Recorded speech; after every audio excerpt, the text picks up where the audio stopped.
Tech ലോകത്ത് നിന്നുള്ള വാർത്തകൾ. വിമാനങ്ങൾ ഇനി ഹൈഡ്രജനിൽ പറക്കും. പരിസ്ഥിതി സൗഹൃദ ഹൈഡ്രജൻ ഇന്ധന സിസ്റ്റത്തിന് പേറ്റന്റ് നേടി റോൾസ് റോയ്സ്. ഹൈഡ്രജൻ ഇന്ധനം ഉപയോഗിച്ചു പ്രവർത്തിക്കുന്ന വിമാന എഞ്ചിൻ സംബന്ധിച്ച പുതിയ പേറ്റന്റ് നേടി റോൾസ് റോയ്സ്. ഹൈഡ്രജനെ ഇന്ധനമായി ഉപയോഗിക്കാൻ കഴിയുന്ന ഗ്യാസ് ടർബൈൻ എഞ്ചിനാണ് കമ്പനി തയ്യാർ ചെയ്തത്. എഞ്ചിനിലേക്ക് എത്തുന്നതിന് മുൻപ് ഹൈഡ്രജനെ ചൂടാക്കുന്ന രീതിയിലാണ് ഈ എഞ്ചിൻ പ്രവർത്തിക്കുന്നത്. ഇതുമൂലം കൂടുതൽ സുസ്ഥിരമായ ജ്വലനവും ഊർജ്ജോൽപാദനവും ലഭിക്കും.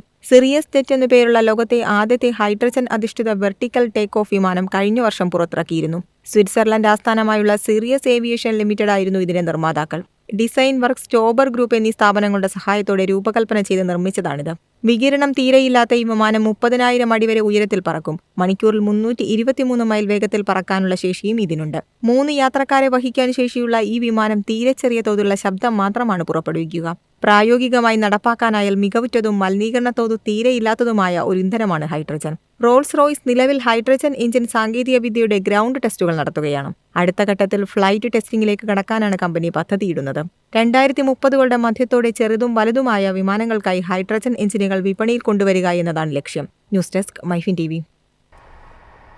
ജനപ്രിയ ആപ്പായ മെസഞ്ചർ ഓർമ്മയാകുന്നു. ഡെസ്ക്ടോപ്പ് ആപ്പുകളുടെ സേവനം അവസാനിപ്പിക്കാനൊരുങ്ങി മെറ്റ. വിൻഡോസിനും മാക്കിനും ലഭ്യമായിരുന്ന മെസഞ്ചർ ഡെസ്ക്ടോപ്പ് ആപ്പ് നിർത്തലാക്കാനൊരുങ്ങി മെറ്റ. 2025 ഡിസംബർ മുതൽ സേവനം അവസാനിപ്പിക്കും. ഇതിനുശേഷം ഉപഭോക്താക്കൾക്ക് ലോഗിൻ ചെയ്യാൻ സാധിക്കില്ലെന്ന് കമ്പനി വ്യക്തമാക്കി. സേവനങ്ങൾ അവസാനിച്ചതിനു ശേഷം സന്ദേശങ്ങൾ അയക്കുന്നതിനും സ്വീകരിക്കുന്നതിനുമായി ഉപഭോക്താക്കളെ വെബ്സൈറ്റിലേക്ക് തന്നെ ഓട്ടോമാറ്റിക്കായി റീഡയറക്ട് ചെയ്യും. മെറ്റ സപ്പോർട്ട് പേജാണ് ഇത് സംബന്ധിച്ച വിവരങ്ങൾ പുറത്തുവിട്ടത്. മാക്കിനെക്കുറിച്ച് മാത്രമാണ് അവർ ഇതിൽ വിശദീകരിക്കുന്നതെങ്കിലും വിൻഡോസിലും മാക്കിലുമുള്ള മെസഞ്ചറിന്റെ സ്റ്റാൻഡ് അലോൺ ഡെസ്ക്ടോപ്പ് ആപ്പുകൾ നിർത്തലാക്കുന്നതായി മെറ്റ സ്ഥിരീകരിച്ചിട്ടുണ്ട്.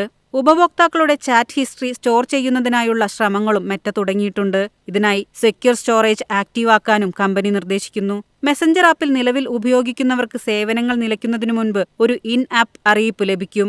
അതിനുശേഷം 60 ദിവസം വരെ ആപ്പ് ഉപയോഗിക്കാവുന്നതാണ്. പിന്നീട് മെസഞ്ചർ പ്രവർത്തനരഹിതമാവുകയും അൺഇൻസ്റ്റാൾ ചെയ്യുന്നതിനായി മുന്നറിയിപ്പ് ലഭിക്കുകയും ചെയ്യുമെന്നും കമ്പനി പറയുന്നു.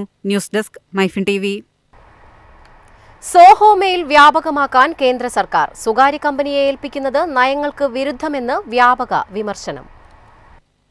കേന്ദ്ര സർക്കാർ ഉദ്യോഗസ്ഥരുടെ എല്ലാ ഔദ്യോഗിക മെയിൽ ഐഡിയും സോഹോയിലേക്ക് മാറ്റിയത് ദിവസങ്ങൾക്ക് മുൻപ് മാത്രമാണ്. ഇതിനു പുറമെ വിദ്യാഭ്യാസ വകുപ്പിലും പൂർണ്ണമായും സോഹോ മെയിലിലേക്ക് മാറാനുള്ള നിർദ്ദേശം നൽകിയിട്ടുണ്ട്.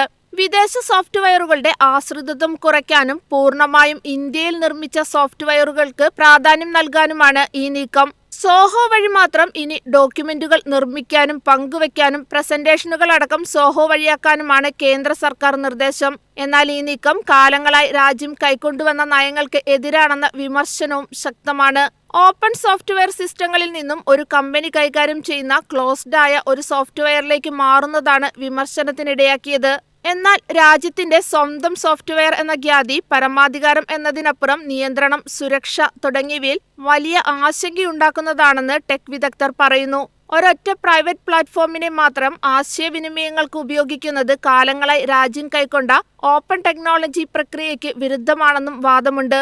ഇത്തരം കമ്പനികൾ സ്വകാര്യതയ്ക്ക് പുല്ലുവില കൽപ്പിച്ചേക്കാമെന്നും ഇത്തരത്തിലുള്ള സോഫ്റ്റ്വെയറുകളെ അംഗീകരിക്കാൻ കേന്ദ്ര സർക്കാർ കാണിക്കുന്ന ആവേശം ഡിജിറ്റൽ പേഴ്സണൽ ഡാറ്റ പ്രൊട്ടക്ഷൻ നിയമം നടപ്പിലാക്കാൻ കാണിക്കണമെന്നും വിമർശനമുണ്ട്. News desk Myfin TV.